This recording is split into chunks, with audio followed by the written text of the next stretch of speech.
Hi, I'm Jinny Beyer. In this video, I'm going to share with you a technique that I developed quite a few years ago that I call soft edge piecing. It combines both piecework and applique in the same project.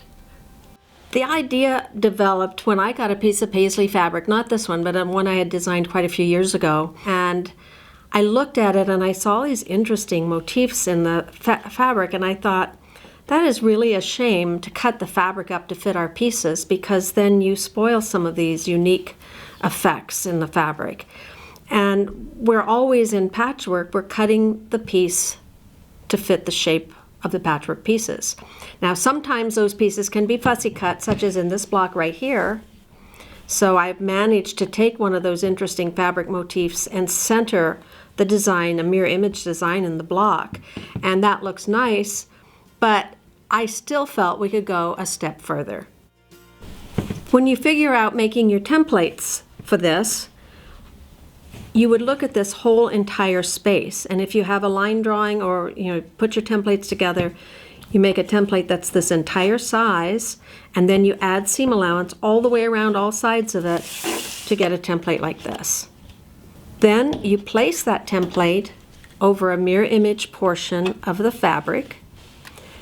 Here you have the mirror image, and you find an area that would have an appliqueable edge, which this scalloped area definitely would. This area down here would also have an appliqueable edge, but for this purpose I've chosen this one. So I put that on there. You can see where I've already marked the lines with the tailor's chalk, here and here. I don't need to worry about the outside. I just cut these pieces.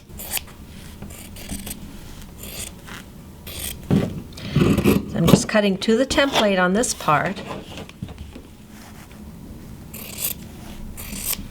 And then I've decided I'm going to leave a little green line around here, so I have to cut out not a whole 1/4 inch, but it may be 3/16 of an inch outside from that green line. Just cut it out. And then I'm going to place that onto the background fabric and applique it down. So here, instead of having a point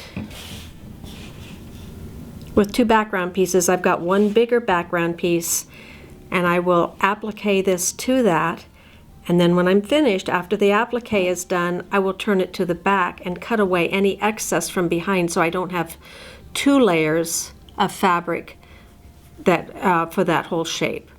So let's show you those techniques.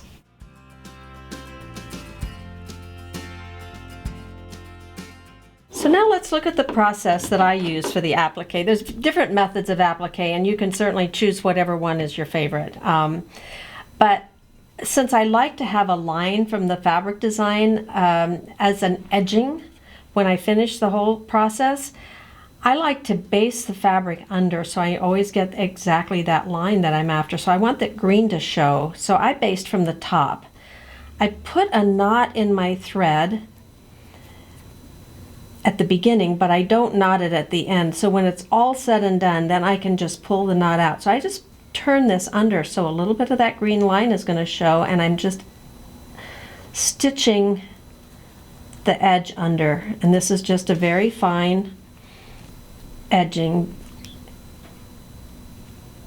that I turn under, and then it'll make it easier for appliquing when it's onto the background piece. Okay, now let's look at the basted piece. I've got the line all the way, the green line showing all the way around the edge. I've cut the thread off, and I don't put a knot on this end. That way when I'm completely finished with the applique, I can just pick up the knot from this side and pull it out easily. Just pull out those basting stitches.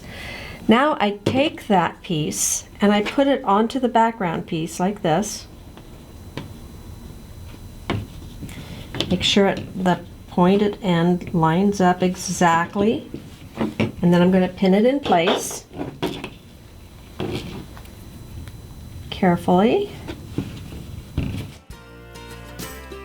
and then I baste again. I baste maybe a little bit in from the edge this time, all the way around the edge.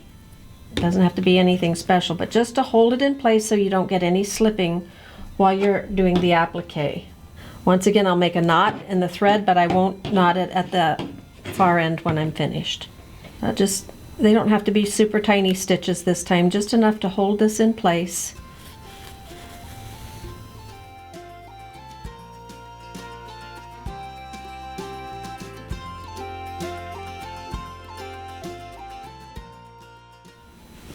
Okay, now we've got that piece completely basted down. I'm going to cut the thread, but just won't put a knot. That way it's going to make it easy for me to just pull this knot up and pull the basting stitches out when I'm done.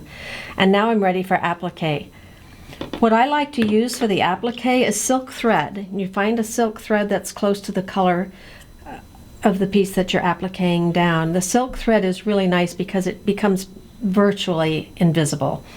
And you just do a small little applique stitch. My favorite needles for almost all my sewing are the John James Golden Glide Quilting size 11 needles. I use those for hand piecing and for quilting. But when it comes to applique, I hold the needle a entirely different way, and I like something that's even slimmer. And so for that, I go for the John James Golden Glide applique needles. They're really wonderful needles, and they're great for applique. It's just a very simple stitch. You start at one edge, and then you go down underneath and just come up right into the edge. And you keep doing that all the way around the edge.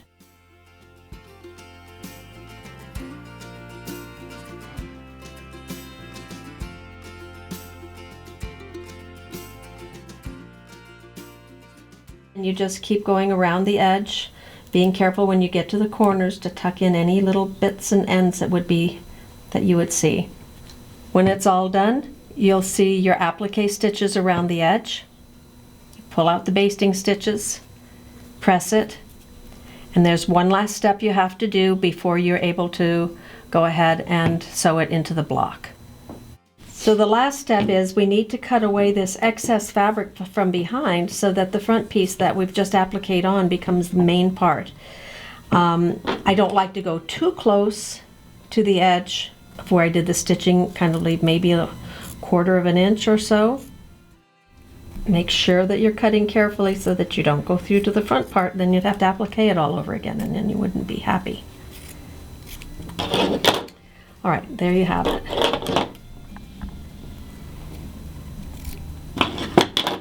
So now that's ready to be set into the block, and wait till you see what this looks like comparing the non-soft edge version to the soft edge version. Here you see the completed block. It's just amazing the extra effect you get from those applique edges going around. One more thing to point out to you though, remember when we had the original fabric that I cut that motif from? Here's a little piece. There was also another motif here, and look at that nice applique edge, and you can do the same process cutting that out. And in fact, to conserve fabric, you can find various mirror image motifs in a fabric like this, and you can make each of the blocks a little bit different or alternate 2 different blocks, whatever. But if we use this motif, you can see I've used it in another part of this quilt that I call Renaissance Garden. Here it is with that. Now here's the two blocks side by side, and then here's the non-soft edge piecing version. So here you see the finished quilt, the Renaissance Garden, the 2 variations on the soft edge piecing, these 2 pieces being cut from different parts of the fabric design, and then these blocks have been set together with an alternate block, and it gives the striping diagonal lines going throughout the quilt.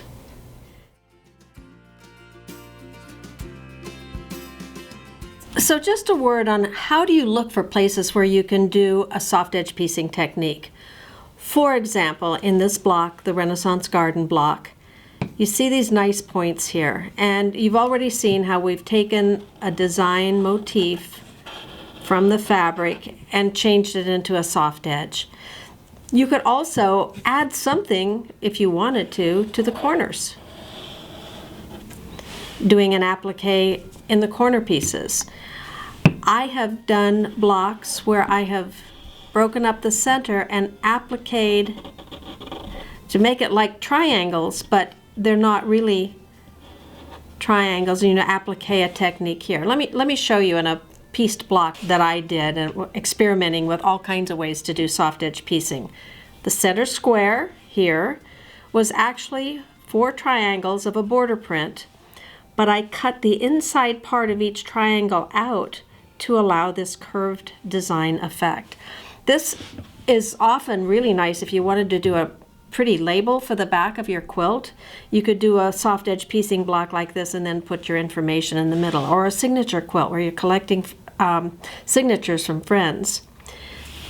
This piece here, that was just a point coming to the edge, a point with 2 background pieces. Instead, I made the one bigger background piece, so I cut this part to the template and this part to the design of the fabric, and then appliqued it down. Same thing happened in the corner. There was originally a point coming all the way to the corner. Instead of that point and 2 side pieces, I cut one big square, used that square to cut this part of the applique piece, and then followed the design of the fabric for this and appliqued it down to the background. So there's all sorts of techniques and ideas you can get from using the soft edge piecing technique. In this video, my intent is to show you the design technique of soft edge piecing, not necessarily how to applique. There are lots of books, there's lots of online tips for techniques of various types of applique, but I wanted you to see what you can do with applique and piecing to enhance your quilts. So I hope you'll give this technique a try. Renaissance Garden is a free pattern that you can download. The pattern has detailed instructions on the soft edge piecing technique. You can download it at our website, jinnybeyer.com.